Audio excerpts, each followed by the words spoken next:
Hello, we are Mariah and Steven, and we want to introduce you to our homestead. So this is the beginning of a lot of hard work and the start of our garden. So we'll first start off with the garden. So as you can see, we have 3 rows. We did no-till gardening. We did cardboard underneath. We put thick layers of compost, and then we did a thick layer of mulch on top of it. As you can see, this is our cattle fence that we put in. It's just a 4x4 welded cattle fence with some T-posts that we have tied to it. And this is our trellis for all of the pole beans. What else do we have, babe? Green beans. We have tomatoes, okra. So right here's the green beans. All of this is our seedling tomatoes. You can barely see them. They're so tiny. They're purple anyway, so it's hard to see. Yeah. And then down here we have tiny tomatillos, which probably won't survive. Yeah, this heat, this early or late winter, early spring heat really took a toll. Yeah. Then we have our okra and ending with more tomatoes. Also want to share, this is how we have our irrigation set up. So this is for the garden. We got our filter, we got our pressure regulator. It's this 3/4 poly tube. Ooh. And then we have 2-inch or a 1/2-inch drip line, and we got a valve. So as we add more, we can make sure we have equal pressure across things. Each one has 2 rows going all the way down. This is 2 feet in between, 36-inch beds, and they go all the way down. Each row gets longer and longer. We have these on contour, so that way moisture doesn't run down our beds. It soaks it down below. And eventually we'll probably have another 4 beds as we go out. Here we have our romaine lettuce, and then we have some green onion right there. We're still figuring out why some are doing super not so great and some are doing really great. Yeah, it seems like as we go further down, seems like the lettuce is doing good, but now we're starting to see. And these ones were bigger, but Gophers. An animal got to it. Yeah. Probably gophers. And then right here we have bell peppers, which they're not really surviving too well. Yeah, they didn't do very good. The heat was not pleasant for them. Here we're trying to plant sunflowers, giant sunflowers, to help shade this side. Yeah, just more shade, just like a wall of sunflowers to get more shade. And then in the afternoon, as you can see, we have a lot of shade from this olive tree and just the slope right there. All right, so this area, this is just more of like an open pasture area. We have a few different trees out here. We have a couple Palo Verde. We have a few honey locusts. The idea of this is just create more shade, dappled light, so we can grow grasses for animals eventually. Right now, we have been using this sprinkler. We've been watering the area. We've been growing, we seeded cowpeas, sun hemp, and buckwheat, trying to get some things to grow, get a little bit more nutrients back into the soil, try to overtake the weeds as much as possible. That's gonna be a challenge, but we're getting started on it, and then we'll share over there after this. All right, so this area is, the plan is to turn this area into our food forest. So this is our loquat. We have 2 peach trees here. We have a mulberry over there. And the plan right now is just to get as much ground cover as possible. We have a ton of mulch on that side of the property. We're gonna bring that over here, get some organic matter back into the soil or the dirt, because you can see it's just dead and super hard compact. So the plan is to dig some swales and some berms, try to catch as much water as possible. Over here by the loquat, we've already done some swales and some catchment basins. And we're just gonna do a lot of that and have high density food forest. All right, so we have been in contact with a bunch of local arborists, trying to get them to dump as much mulch as possible. This is over just the last few weeks. This is just a small amount of what we're trying to have.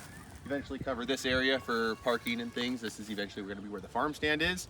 And then with all the trees we wanna plant and pathways, we wanna mulch very heavily and really get a lot more organic matter back into the soil.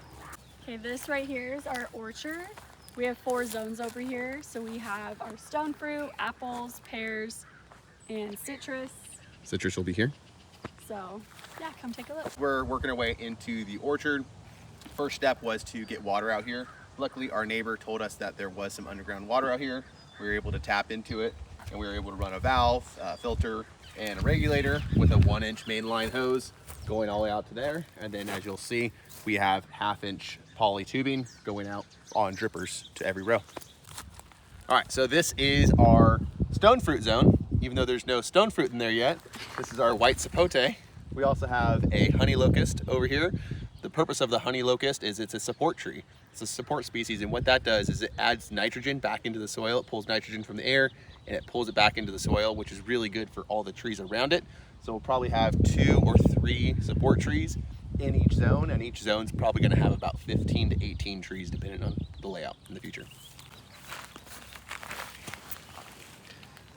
So as you can see, these are I think these are the cowpeas. This is the sun hemp, or this might be the buckwheat. And then there's a bunch of sunflower seeds. I actually also use a digging fork, and I tried to aerate the soil a little bit to get water and moisture to go in, but also get more oxygen back into the soil. This is just a dripper line same one that we used in our garden. We ran it out here. Since we don't have any trees here yet, we still want to get more organic matter back into the soil and more moisture. All right, so this is the apple dominant zone, even though we only have 1 apple over there. This is a persimmon. There's a purple robe locust, which is a form of a black locust. And there's a honey locust down there. Again, this is gonna be mostly apples. We already have our dripper emitters here. We also have emitters in between because we're actually trying to grow some cowpeas, some buckwheat, sun hemp, and sunflowers in between, just to add more nutrients back into the soil and try to overtake some weeds. So this is the last row. As you can see, there is a dense grove of eucalyptus trees, and we're surrounded by eucalyptus. Eucalyptus are pretty rough on the soil, so this is going to be our hardiest area. We have honey locust. We have this is a honey locust. We have a mulberry, and we have 2 figs. This area is going to be the hardy zone, so we're going to have pomegranate here, probably jujubes, and then over here more, we're going to have, this is our pear dominant zone. There's going to be more pears on the next 2-3 rows. So this area, we just have to get some really good nitrogen fixers into the soil. That way we overtake what the eucalyptus trees are doing in a negative way. So because this area is pretty dry and in between all these eucalyptus trees, the plan is to put figs in between all the eucalyptus trees as a perimeter fence line, wind buffering, and because they don't need a whole lot of help, they don't need a lot of water, and they don't need a lot of nutrients, we're going to be having fig trees in between all the eucalyptus trees, 1 or 2 figs in between. So the figs will be on the perimeter. So we have 2 drainage ditches coming through our property, one over here, one on the other side of the hill over here. And one of the plans that we have, because moisture does come through here, but it comes straight down and straight out. And one of the things that we really want to do is up here, we want to dig out a water detention pond. So not retention, we're not trying to hold a lot of water, we're trying to slow it down and reroute it so it's going to water our orchard. So we want to dig a big detention pond and then do swales that come throughout the orchard. So that way when it does rain hard, we're relocating the water, slowing it down, and getting more moisture in our soil naturally, rather than just having it sheet right off down this creek. You can see a lot of this soil is lack of nutrients. It's super hard pack, super lacking any organic matter. And what the prior owners used to do is they used to actually use herbicide. They'd come out here and disc, and then they'd come out here and spray like industrial strength herbicides to kill all the weeds. They didn't want to overtake the weeds. They didn't want to do anything with this land. Way back in the day, they used to grow hay here, but in the last probably 30-40 years, I don't think they've done any organic matter. They just till the soil, spray herbicides, and this is what we're left with. So we're gonna really focus on changing that.